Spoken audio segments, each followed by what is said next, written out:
புலமை பரிசில் பரீட்சை அகில இலங்கை ரீதியில் முதலிடம் பிடித்த மாணவி.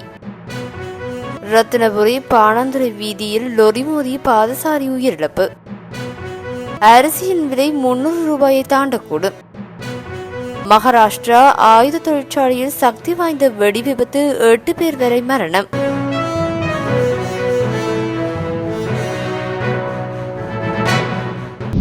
இரண்டாயிரத்தி 24 புலமை பரிசில் பரீட்சையில் ஹொரணை ரோயல் கல்லூரியைச் சேர்ந்த மாணவியொருவர் அகில இலங்கை ரீதியில் அதிக மதிப்பெண்களை பெற்று முதலிடம் பிடித்துள்ளார். குறித்த மாணவி 188 மதிப்பெண்களை பெற்றுள்ளார்.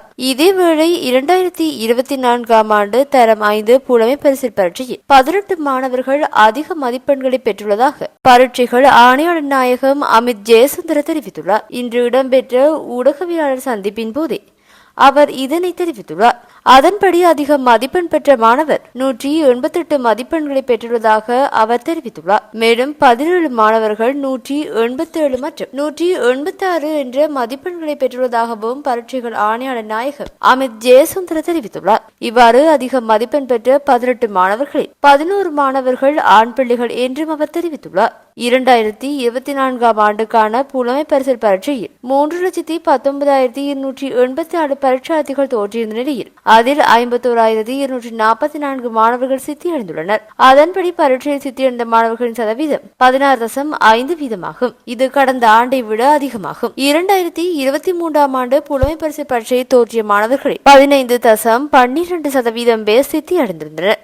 மேலும் இந்த ஆண்டு பெறுபவர்களின்படி 77.96% மாணவர்கள் 70 மதிப்பெண்களுக்கும் அதிகமாக பெற்றுள்ளனர். இதுவும் கடந்த ஆண்டை விட சற்று அதிகமாகும். 2023 ஆண்டில் 77.75% மாணவர்கள் 70 மதிப்பெண்களுக்கும் அதிகமாக பெற்றிருந்தனர். மேலும் பரீட்சையில் தோற்றிய மாணவர்களில் 37.70% பேர் 100 மதிப்பெண்களுக்கும் அதிகமாக பெற்றுள்ளனர். இருப்பினும் 2023 ஒப்பிடும்போது இது குறிப்பிடத்தக்க வீழ்ச்சியாகும். கடந்த ஆண்டு பரீட்சை தோற்றிய மாணவர்களில் 45.6% பேர் 100 மதிப்பெண்களுக்கும் அதிகமாக பெற்றிருந்தமை குறிப்பிடத்தக்கது.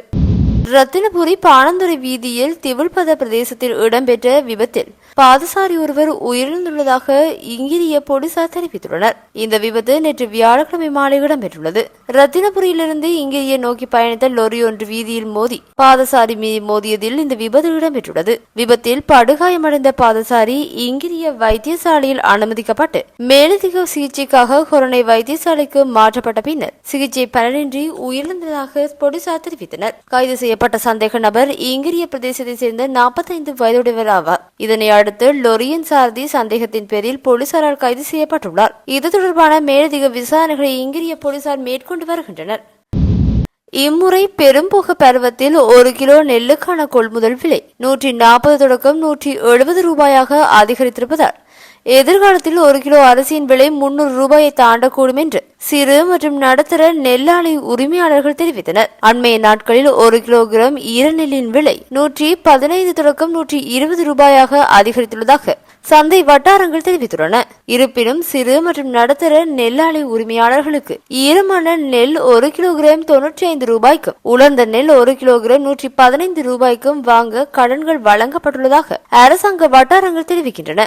அதன்படி 1 கிலோ சம்பா நெல்லை 120 ரூபாய்க்கும் 1 கிலோ கீரி சம்பா நெல்லை 130 ரூபாய்க்கும் வாங்க கடன்கள் வழங்கப்படும் என்று அரசாங்க வட்டாரங்கள் தெரிவித்தன. இதற்கிடையே நெல்லுக்கு உத்தரவாத விலை நிர்ணயம் செய்வதை அரசாங்கம் தொடர்ந்து தாமதப்படுத்தி வருவதாக விவசாயிகள் குற்றம் சாட்டி வருகின்றனர். தனியார் துறையினர் அதிக விலைக்கு நெல்லை கொள்முதல் செய்வதால் குறைந்த அளவில் நெல் வாங்க காத்திருக்கும் அரசாங்கத்திற்கு விவசாயிகள் நெல் விற்க முடியாது என கூறுகின்றனர். இதேவேளை நாட்டில் உள்ள பல சிறிய அளவிலான நெல் ஆலைகள் கையிருப்பு இல்லாததால் மூடப்பட்டுள்ளன. பல விவசாயிகள் நெல் விலையை உயர்த்தியுள்ளதால் அந்த விலையில் நெல்லை வாங்குவது, அரிசியை உற்பத்தி செய்வது மற்றும் அரசாங்க கட்டுப்பாட்டு விலையில் விற்பனை செய்வது சாத்தியமில்லை என குற்றம் சுமத்தப்பட்டு வருகின்றது.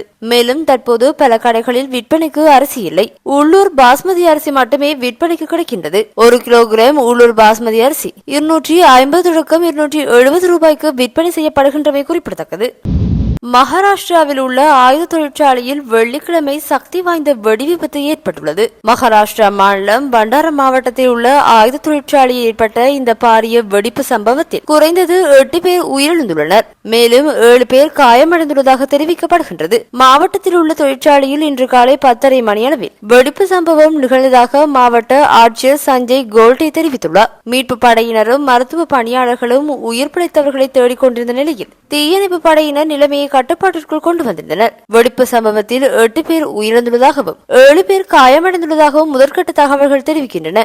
அதேவேளை வெடி விபத்தில் தொழிற்சாலையில் கூரை இடிந்து விழுந்ததாகவும் அதன் கீழ் குறைந்தது 12 பேர் இருந்ததாகவும் மாவட்ட ஆட்சியர் சஞ்சய் கோல்டே தெரிவித்துள்ளார். வெடி விபத்துக்கான காரணம் இதுவரை கண்டறியப்படாத நிலையில் அதிகாரிகள் விசாரணையை ஆரம்பித்துள்ளனர்.